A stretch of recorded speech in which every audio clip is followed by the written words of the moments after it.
The film begins by showing a beautiful residential area. The family that lives in one of the homes appears to be the ideal American family. Don Champagne runs a successful furniture business, one that was handed over to him by his wife's parents when they got married, which technically makes his wife Mona the owner of the business. Mona is very detail-oriented and has everything planned according to the book of her goals, which she meticulously made, containing a very detailed schedule of their everyday life and future plans. Don and Mona live with their two children, Andrew and Allison. At home, Mona is overbearing and appears to be the more dominant partner, while Don tries to keep her happy by following whatever she says. Don, just leave your wife and run away with me, you hot sex stud. Oh, sorry, I got carried away. Mona appears to want everything to be perfect. Because of this, their family life is very rigid, resulting in Don and their children becoming accustomed to following whatever Mona wants to not upset her. Disagreement with her husband Don results in Mona getting extremely upset, and disobedience from her children results in serious punishment. Don is very upset with this situation and often confides to his best friend Les,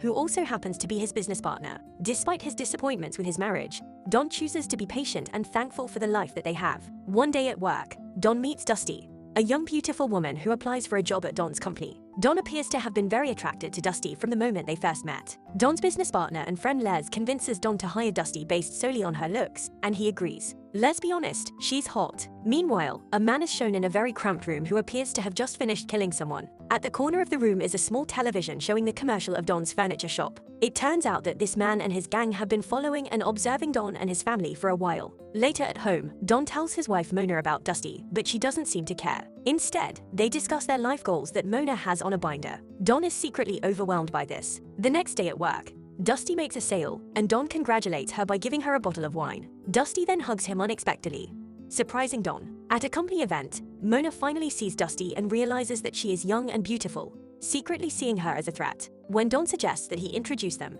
she disagrees, saying that she doesn't mingle with employees. Since Mona plans everything, she even goes as far as scheduling their sex life. Don finally confronts his wife about this, but she gets upset and walks out on him. Don is desperate because of his poor sex life with his wife. Eventually, Dusty seduces him and they start having an affair. At a poolside birthday party for Don and Mona's son Andrew, Dusty shows up in a pink bikini, and Mona is surprised, not knowing that Dusty was invited at all, considering that she's just an employee. In the kitchen, Dusty tells Don that she's pregnant. Taken aback, Don suggests that they get rid of the baby, but Dusty disagrees, telling him that she wants to keep it. This upsets Don and he walks out. Later that night, Don arranges to meet with his friend and business partner as to ask him for advice. Don is scared that if Mona finds out about Dusty, she might take his kids and the furniture company away from him. Les believes that Dusty is the kind of woman that resorts to blackmail to get money. Les then suggests to Don that he give Dusty money. Don had $6,000 in savings, and Les has $7,000. Combining both savings makes $13,000 to give to Dusty in exchange for her silence.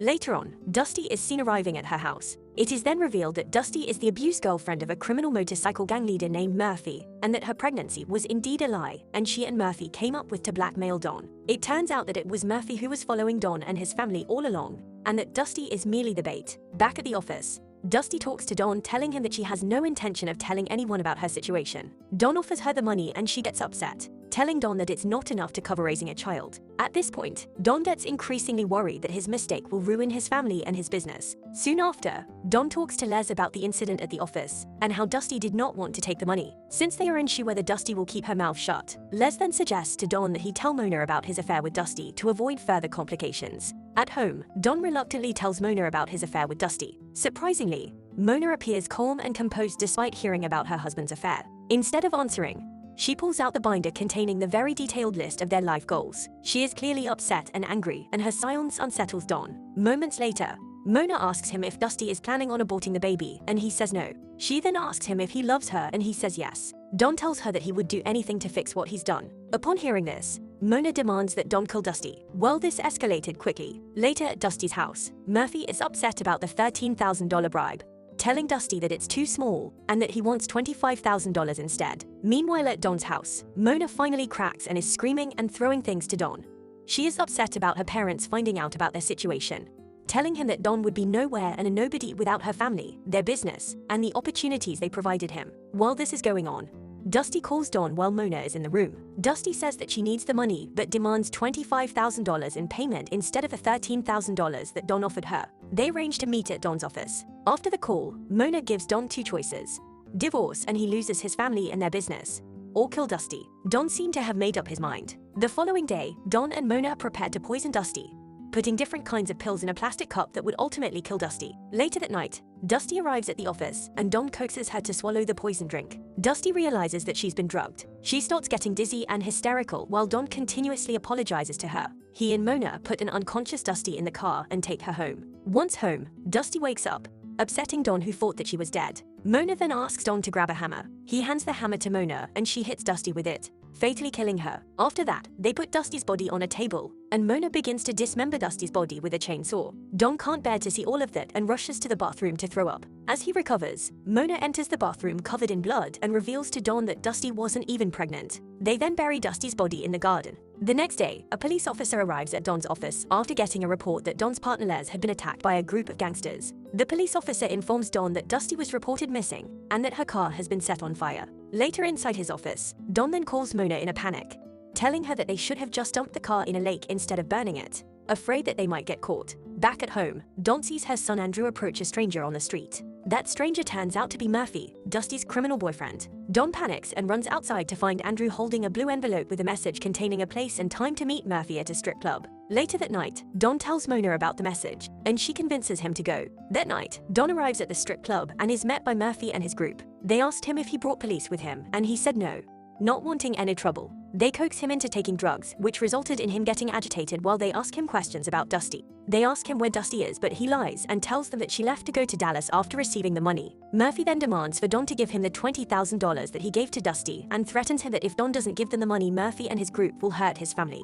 Leaving the strip club, Don is high off his wits because of the drugs that he took and finds Mona. He tells her about Murphy's threat, and they drive home to dig up Dusty's corpse from their backyard. Don and Mona drive to where Murphy and his gang live, while Mona is trying to hide Dusty's body parts in the freezer. Freeman comes home with his girlfriend. Freeman leaves his girlfriend in the living room and she sees Mona thinking that she's just another stripper. Freeman tells her to leave and Mona stabs him a few times with a knife. Seeing this, Freeman's girlfriend starts getting hysterical, so Mona stabs her with a sword and kills her as well. Damn, she's a cold-hearted bitch. A blood-covered Mona goes back to the car where Don is waiting and calls the police to report a disturbance at the house. Back at Murphy's house, Freeman calls Murphy and tells him what had happened before succumbing to death himself. Murphy and his gang arrive home and find Freeman and his girlfriend dead in the living room. Upset about Freeman's death, Murphy takes a bottle of beer in the refrigerator only to discover Dusty's body parts in the freezer. As soon as he realizes that they've been set up, the police arrives and kill the rest of the gang except Murphy, who managed to hide under the house. The next morning, a police officer arrives at Don's home to inform him that they found Dusty's body parts. The police officer then tells Don that someone saw him at Murphy's house, and Don lies, saying that he was only there to pay Dusty's boyfriend off to keep his mouth shut about the affair. Later that night, Don and Mona are getting ready for bed.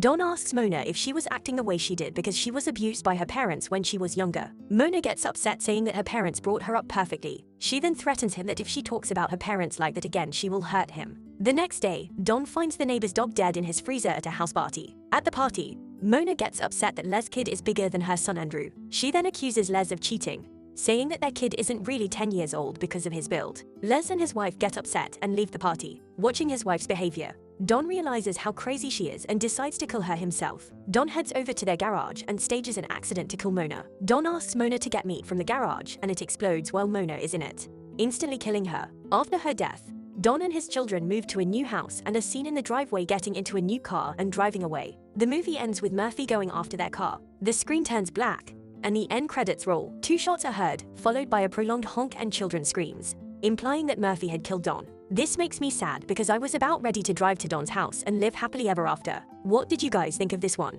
Subscribe for more videos like this. Turn on notifications and leave a like. It really helps the channel.